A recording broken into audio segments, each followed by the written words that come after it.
हाथी घोड़ा पाल की, जय कन्हैया लाल की। आप लोगों को जन्माष्टमी की बहुत बहुत शुभकामनाएं। आप सभी व्यूवर्स का हमारे नए चैनल झटपट कुक में हार्दिक स्वागत है।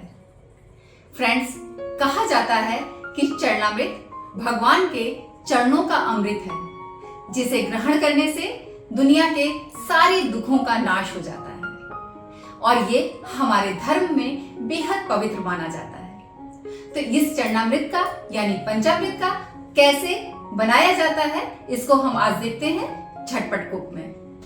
पंचामृत, जैसा कि नाम से ही पता चल रहा है कि इसमें 5 चीजों का प्रयोग किया गया है।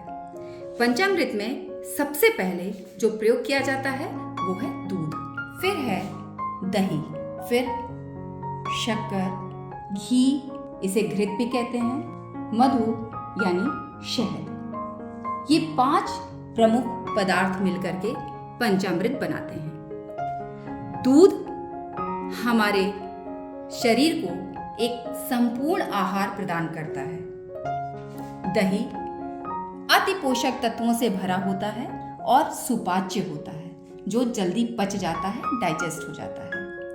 शक्कर हमें ऊर्जा देता है और दिन भर हमें कार्य करने की शक्ति इससे मिलती है।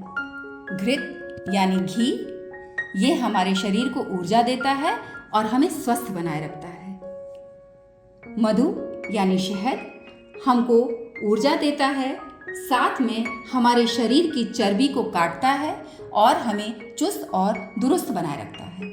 ये 5 पदार्थ मिल करके इसीलिए पंचामृत बनाते हैं और इनको हम सबसे पहले माथे पर लगाकर तब इनका हम सेवन करते हैं, क्योंकि हम इन्हें अमृत का दर्जा देते हैं। यहीं पर एक हम सबसे महत्वपूर्ण और खास बात आपको बताना चाहेंगे कि घी और शहद की मात्रा कभी भी बराबर नहीं रखनी होती है, क्योंकि ये अगर बराबर हो गए तो ये हमें फायदे की जगह बेहद नुकसान पहुंचाते हैं, जिसे हम कह सकते हैं कि ये हमारे शरीर में जहर का काम कर सकते हैं। अब बात आती है इनकी मात्रा यानी इनके रेशियो की। हम में से अधिकांश लोग ये जानते ही नहीं है कि हमें किस मात्रा में, किस रेशियो में इन सबको यूज करना है। तो हम शुरू करते हैं सबसे पहले दूध से।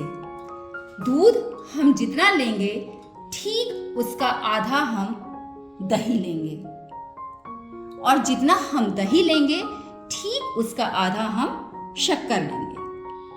हम जितना शक्कर लेंगे ठीक उसका आधा हम घी लेंगे, और हम जितना घी लेंगे उसका ठीक आधा हम शहद लेंगे। तो ये गंगा जल और ये तुलसी स्वतः हमारे प्रसाद में यानी हमारे पंचामृत में समाहित हो जाता है।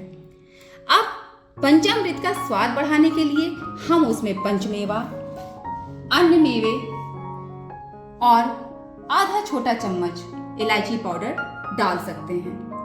ये सब डालने से हमारा पंचामृत बेहद स्वादिष्ट और पौष्टिक बन जाता है।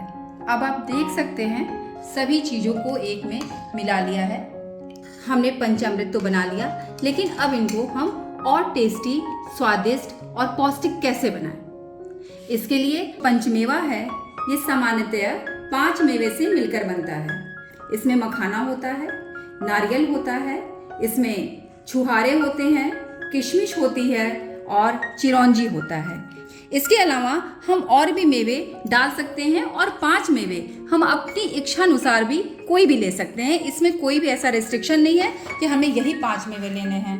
तो अब ये जो मेवे हैं, ये जो पंचमेवा है और ये जो मेवे हैं, इन्हें हम क्या करेंगे कि हम मिक्सी में कुछ सेकंड्स डाल करके क्रश कर लेंगे, ताकि ये थोड़ा सा महीन हो जाए और जो खाने में और भी ज़्यादा टेस्ट को बढ़ाएगा। हमने मिक्सी ले लिया है।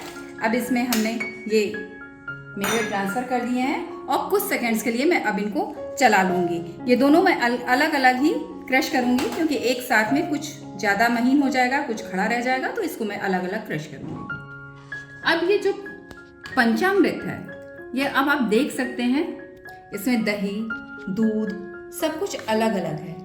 अब इनको एक सार करने के लिए हम क्या करेंगे कि इनको जो हमारा मिक्सी का सबसे बड़ा वाला जार होता है जिसमें शेक बनाया जाता है, हम उसमें ट्रांसफ़र करके कुछ सेकंड्स के लिए चलाकर इनको एक सार कर लेंगे।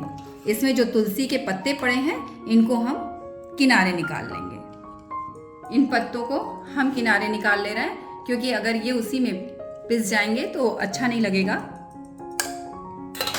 और अब इन्हें हम मिक्सी जार में ट्रांसफ़र कर दे रहे हैं।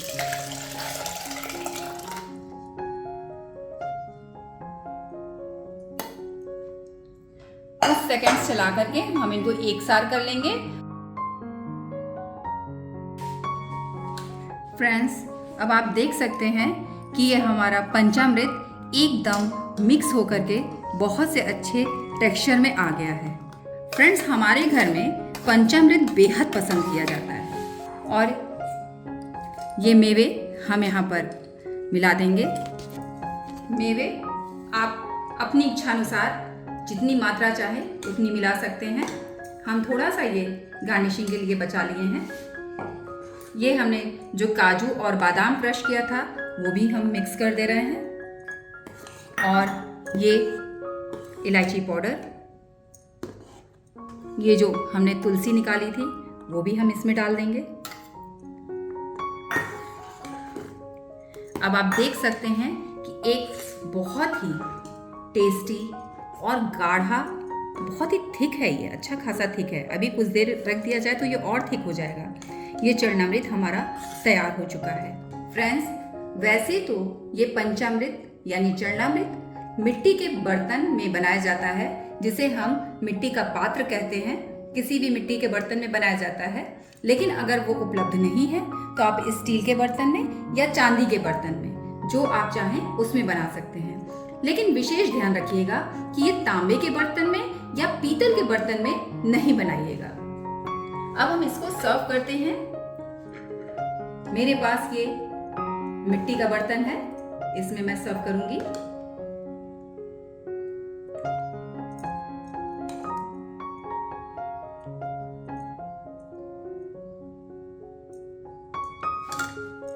कुछ मेवे ये ऊपर से डाल देंगे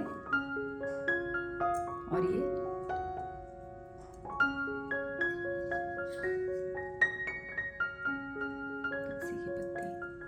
ये अब बिल्कुल हमारा पंचामृत तैयार है।